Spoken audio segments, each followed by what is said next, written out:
I don't know. এটা এদের ব্যাপার। আমার মার্কেটে পাবেন না ইনশাআল্লাহ। আমি আপনার লগে চ্যালেঞ্জ দিলাম ইনশাআল্লাহ। কথা শুনেন। বাংলাদেশে তো বেশি, ওরা তো আর এতে জন্ম থেকে আসে নাই। ওরা হলো সিটার কি এইটাই বলে ওরা টাউট চ্যালেঞ্জ দিয়ে আমরা একটা তেল বেচলে 3000 টাকা মাল বিক্রি এক পিস তেল নাই, আমি কষ্টে আছি এখন। কাস্টমারের কাছে লাঞ্ছিত হইছি। না আপনাদের কথা আমরা শুনবো না। কেন? সে আমাদের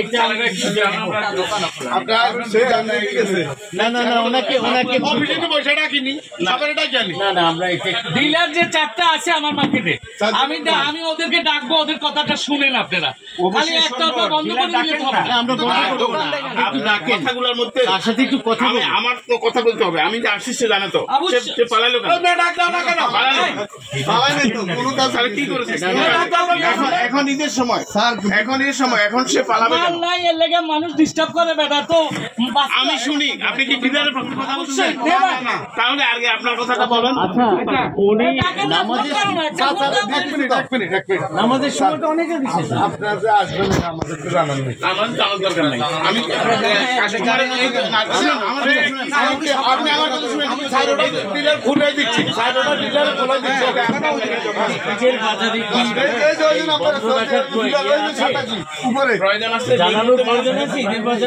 প্রচুর মানুষ আসে কেনাকাটা করে। আপনার 4টা ডিলারকে পাঁচটা ডিলার আছে এখানে, 5টা ডিলারই এখন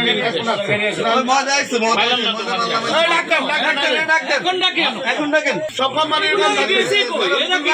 মুকুল ভাই কই?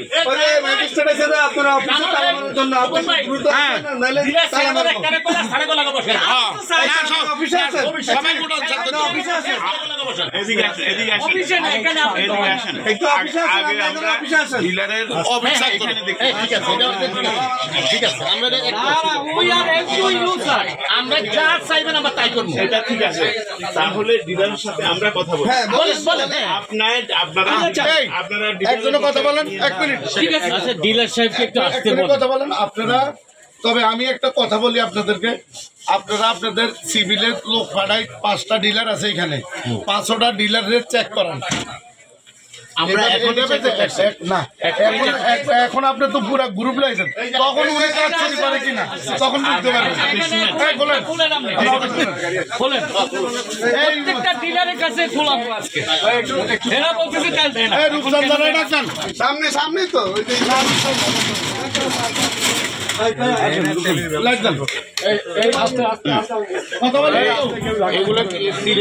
সবাই আসেন না, সবাই ভিতরে যায় না, মিডিয়া দেন না,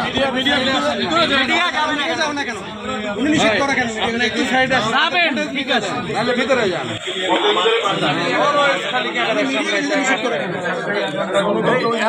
কামটা কি জায়গা হবে না, আপনার ভিতরে ঢুকেন না, ভিতরে